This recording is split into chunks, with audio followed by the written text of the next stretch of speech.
All right, we're going to read from the Air Force Handbook 1, version February 2025, chapter 13.1 through 13.5. Starting with 13.1, managing the work environment. Organizational management is the process of organizing, planning, leading, and controlling the resources within an entity with the overall aim of achieving established goals. Organizational management provides leaders the ability to make decisions and resolve issues effectively for the benefit of the organization and its employees. While some enlisted members may think of strategic thinking as above their pay grade, thinking strategically is important when establishing goals and planning how to achieve them within any unit or work center. Strategic thinking can be applied at any level across an entire enterprise or on a specific project. 13.2 Strategic thinking. Strategic thinking refers to thinking on both a large and small scale, long and short term, to identify and achieve desired goals. When retired USAF general officers were asked to think of the airmen they had worked with during their career who most excelled at strategic thinking, they indicated that those airmen excelled at identifying best and worst case scenarios for how a situation might be resolved, considering how other stakeholders would be affected by proposed courses of action, viewing issues from the perspective of more senior leadership, work your boss's problems, identifying a realistic time horizon for achieving goals and building on small successes, thought big, started small, scaled fast. 13.3 Strategic thinking mindset. Airmen at all levels should adopt a strategic thinking mindset as they approach issues within their organizations.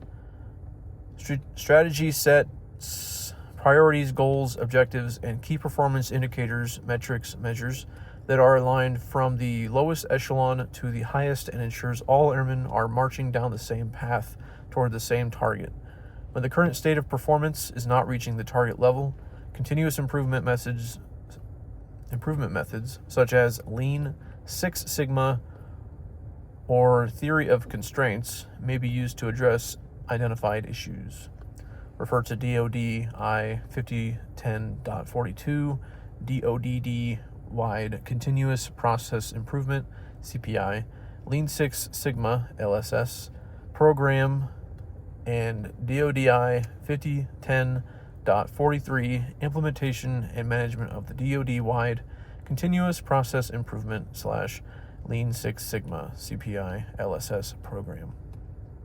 For more on improvement methods to ensure a culture based in strategic mindsets. The three fundamental components of a strategic thinking mindset are intellectual flexibility, a willingness and proclivity to adjust one's understanding, opinions, or approach when conditions change or a new information is presented. Flexibility is about bending, not breaking. We can adapt and adjust without abandoning long-term strategy and starting from scratch. For example, imagine a request for members of your unit to receive critical training is denied for budgetary reasons. Rather than ignoring the need for training or simply continuing attempts to get approval for the original request, you could consider other options. Perhaps just one of your airmen could receive the training and then teach the rest of the unit. Maybe there are other units nearby whose members have received the training who would be available to teach your airmen. Number 2, intellectual inclusiveness, welcoming of information and opinion from a broad range of sources, individuals, groups, disciplines of study, etc. A broad, informed perspective often requires many voices to be involved in a discussion and a willingness to consider new or seemingly unusual sources of information. Look beyond your immediate supervision. Make use of formal and informal networks and reach out to others with relevant expertise. Maybe you have peers from past assignments who have dealt with similar issues. Maybe you have contacts within the other services or former instructors or classmates who could share relevant information and expertise. And third, intellectual humility. comfort level with being wrong or having an incomplete understanding, accompanied by the tendency to check oneself, examining issues as if one's understanding is wrong in some way. 13.4 Strategic thinking in action. In practice, strategic thinking consists of 4 main activities: scanning, questioning, conceptualizing, and testing. Scanning is the identification of emerging patterns in the environment. This consists of taking in, deconstructing, and synthesizing information from different sources with the goal of applying this information to the future. Example scanning techniques could include seeking input from an expert panel and analyzing historical data to identify trends.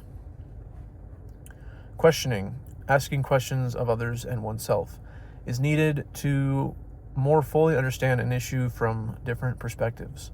This includes framing issues broadly, exploring problems rather than aiming to solve them immediately, and considering input from all stakeholders. Conceptualizing potential options is needed.